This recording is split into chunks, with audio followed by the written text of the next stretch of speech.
Good morning student, welcome to online class Shanti Kunj public school. बच्चों, हमारा chapter चल रहा है उपभोक्ता अधिकार।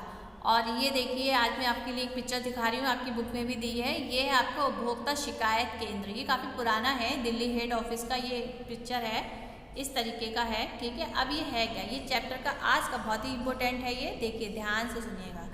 एक स्टोरी है रेजी का कष्ट। क्या है ये? रेजी जो है, रेजी मैथ्यू कक्षा 9 का एक स्वस्थ लड़का है। केरल के एक निजी चिकित्सालय में ये टॉन्सिल निकलवाने के लिए, टॉन्सिल मतलब जो यहाँ पे टॉन्सिल हो जाते हैं, उनको निकलवाने के लिए भर्ती हुआ। एक ही आपका AENC यानी कि कान नाक गला सर्जन ने सामान्य बेहोशी की दवा देकर टॉन्सिल निकालने के लिए ऑपरेशन किया। उसके बाद में अनुचित बेहोशी के कारण रेजी में दिमागी असामान्यता के लक्षण आ गए, जिसके कारण वह जीवन भर के लिए अपंग हो गया। अब क्या हुआ, जैसे कि जो सर्जन था उसने सामान्य बेहोशी की दवा दी थी उसको, जबकि उसने ऑपरेशन जो किया था तो उसको सामान्य बेहोशी की दवा नहीं देनी चाहिए थी, क्योंकि भाई उसका माइंड जो है वो एक्टिव रहा था।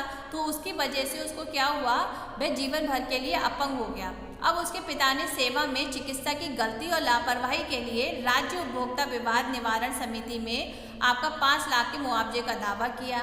फिर राज्य समिति ने यह कहकर मामला खारिज कर दिया कि सबूत पर्याप्त नहीं है।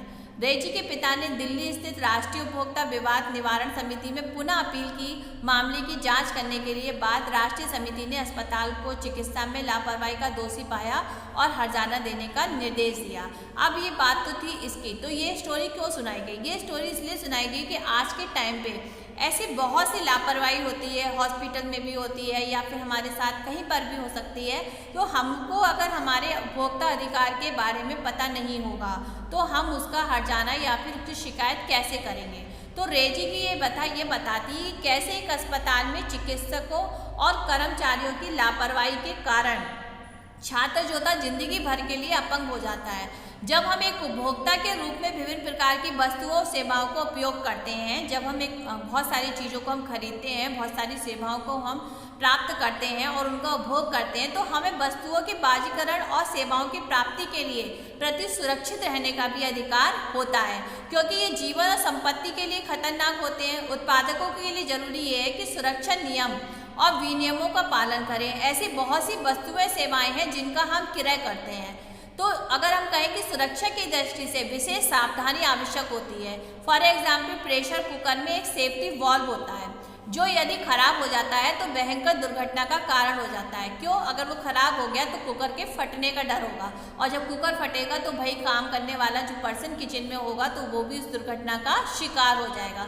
तो सेफ्टी बल्ब के निर्माता को उसकी उच्च गुणवत्ता सुनिश्चित करनी चाहिए, क्योंकि भाई हम तो विक्रेता से खरीद कर ले आए, हमने क्रय किया, तो उसमें जिसने भाई बनाया है उसको उसका ध्यान रखना चाहिए कि उसकी वजह से कोई भी दुर्घटना में आ सकता है। तो यहाँ में सार्वजनिक या फिर सरकारी कार्रवाइयों को देखकर ये सुनिश्चित करना चाहिए कि गुणवत्ता का पालन किया गया है या नहीं।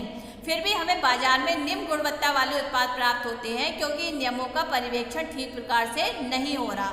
उपभोक्ता आंदोलन भी बहुत अधिक मजबूत व संगठित नहीं है। ठीक है, अब आपके कुछ यहाँ पे दिए हैं, आओ इन पर विचार करें, इनके बारे में हम जानते हैं। ये बहुत इंपॉर्टेंट चीज़ें हैं। देखिए, सबसे पहला आपका हम जानते हैं LPG सिलेंडर। अब इसके बारे में देखिए, सबको पता होना चाहिए। सिलेंडर पर सील ठीक तरीके से लगी। जब हम कोई नया सिलेंडर लेते हैं तो हमें क्या चेक करना चाहिए? सबसे पहले हम उपभोक्ता हैं तो हमको पता होनी चाहिए कि कौन सी चीज़ हमें कैसे खरीदनी है। तो सिलेंडर की सील ठीक लगी होनी चाहिए। सिलेंडर पर उसका कुल वजन, गैस व सिलेंडर का अलग अलग वजन लिखा होना चाहिए। सेफ्टी वॉल्व लीक ना कर रहा हो उसकी भी जाँच कर लेनी चाहिए। लीक आपके घर में सिलेंडर आता है तो उसको आपको जरूर चेक करना चाहिए, कहीं ये लीक तो नहीं कर रहा। सिलेंडर पर उसकी कीमत लिखी जानी चाहिए। ठीक, फिर आपका सिनेमा थिएटर, ये तो थी सिलेंडर लेने के बाद। अब हम मूवी वगैरह देखने चाहते हैं तो वहाँ पे हमें क्या देखना चाहिए? प्रवेश एवं निकासी द्वार पर्याप्त होने चाहिए, जाने की आने के और जाने के जो गेट हैं वो पर्याप्त यानी कि ठीक होने चाहिए। बैठने की सूचित आपकी व्यवस्था होनी चाहिए। बिजली की फिटिंग निर्धारित मानकों के अनुसार होनी चाहिए। सिनेमा घर का निर्माण निर्धारित मानकों के अनुसार किया जाना चाहिए, जो कि जो रूल बताए गए हैं उसी हिसाब से सिनेमा घर जो है बनाए जाने चाहिए। आग से बचाव के उपकरण की पर्याप्त एवं उचित व्यवस्था होनी चाहिए, क्योंकि भाई मूवी देख रहे हैं, किसी हादसे में वहाँ पे आग लग जाए तो वहाँ पे बचाव के लिए उपकरण वहाँ पे प्रेजेंट में होने चाहिए। सिनेमा के बाहर पार्किंग की उचित व्यवस्था होनी चाहिए।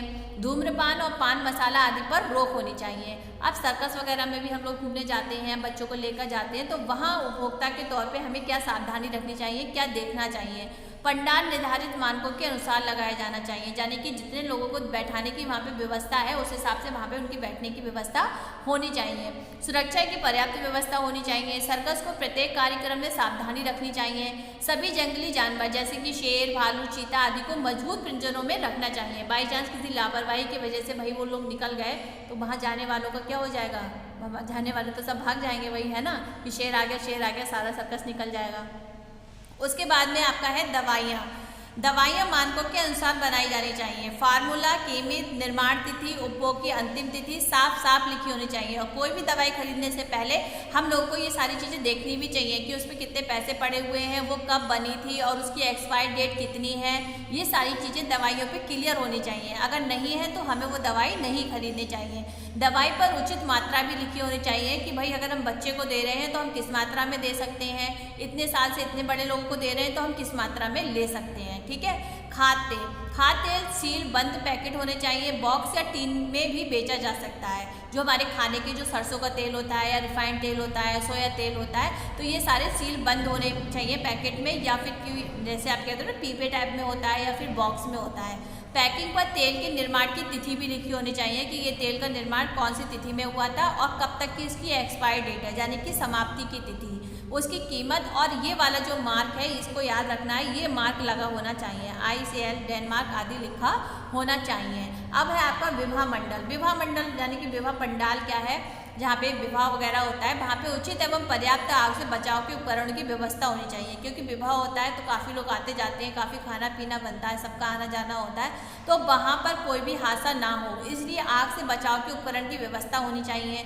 विवाह पंडाल निर्धारित मानकों के अनुसार बना होना चाहिए। विवाह हेतु तैयार किए जाने वाले खाद्य पदार्थों की, जो खाने के लिए जो बनाए जा रहे हैं खाद्य पदार्थ, उनमें गुणवत्ता का ध्यान रखना चाहिए। ठीक है। और विवाह जो है विद्युत जनरेटर विवाह स्थल के उचित दूरी पर रखा जाना चाहिए, यानी कि जो बिजली के लिए जनरेटर आता है वो उससे थोड़ा दूर होना चाहिए, और वहाँ का जो कर्मचारी है जो उसको बिजली को देख रहा है वो प्रशिक्षित होना चाहिए। ठीक है, यानी कि उसको नॉलेज होनी चाहिए, एक्सपीरियंस वाला इंसान होना चाहिए। विवाह पंडाल के बाहर पार्किंग की व्यवस्था जो है होनी चाहिए।